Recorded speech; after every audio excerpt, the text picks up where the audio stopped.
Well, school has started across the Midlands, and well, so have the headaches for not only students, but also parents trying to navigate the new school year. But not to worry, the Columbia Urban League is hosting a free back-to-school parent leadership conference to help that. Joining me now is President and CEO James McLaughlin Jr. this morning to talk about it. Thank you so much for stopping by this morning. Well, thank you for having us. Very delighted to be here. I want to give a shout out to Juanita Dean, who's coordinating this program for us at the Urban League.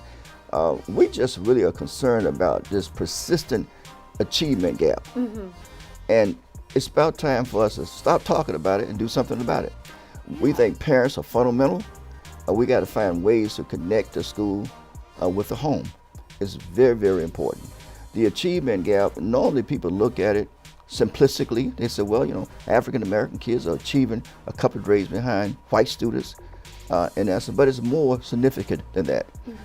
This achievement gap has caused an adverse impact on our society. It has reduced, you know, our economy has increased. We're talking about inflation. Right. It has increased our cost of living because when these children are not able to reach their fullest potential, you know, they end up in other areas where we have to provide governmental support for them, in essence, and we lose skills that we probably can never ever recapture. How many young people who had fallen by the wayside could have found a cure for cancer? This is really important.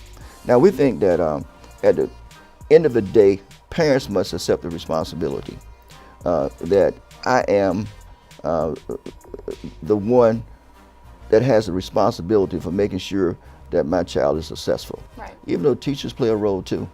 And we have a lot of good teachers. We encourage teachers. If it weren't for a teacher, I wouldn't be here today.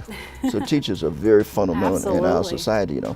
But I think it's very, very important that parents and teachers work together. There is a separation between the home and schools. You know, it's difficult to navigate the school system now. Right. I mean, it used to be a time when we had young children.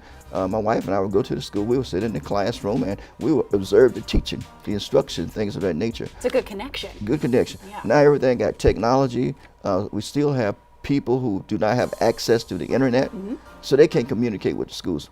I do think that we ought to have a requirement that parents have to go through a 101 school orientation so they can understand how to navigate in the school system. Importantly, we know that one of the key factors that's going to close the achievement gap, going to help young people to be successful, is confidence. So many young people who have fallen by the sideline don't have confidence. I was in a workshop several years ago with a professor by the name of Jeff Howard. The program was called Efficacy. And he said the formula for success is confidence plus effort equals success. If you have confidence, you're going to put forth the effort. Right. I mean, I've seen times I'm working on a complex problem, you know, I just feel weary. Yeah. I don't feel like I got the energy to continue. Right. And all of a sudden, Juanita, someone would come behind me and say, Mr. Mack, you know, you can do this? Yeah. I got that confidence. And I'm ready to run. Ready to run the race harder. So our young people need encouragement. We need to stop talking down to our young people. We need to lift them up. Wow, because they're our future. Yes. That's totally it. Like, they are our future. You just gave me the confidence right now here today. I'm loving this. All right, let's go ahead and put this up on our screen with all of the information. So right there, you can see exactly when it is happening. So again, from 8:30 until 4 o'clock this Saturday. It's going to be at 1066 Sunset Boulevard in West Columbia.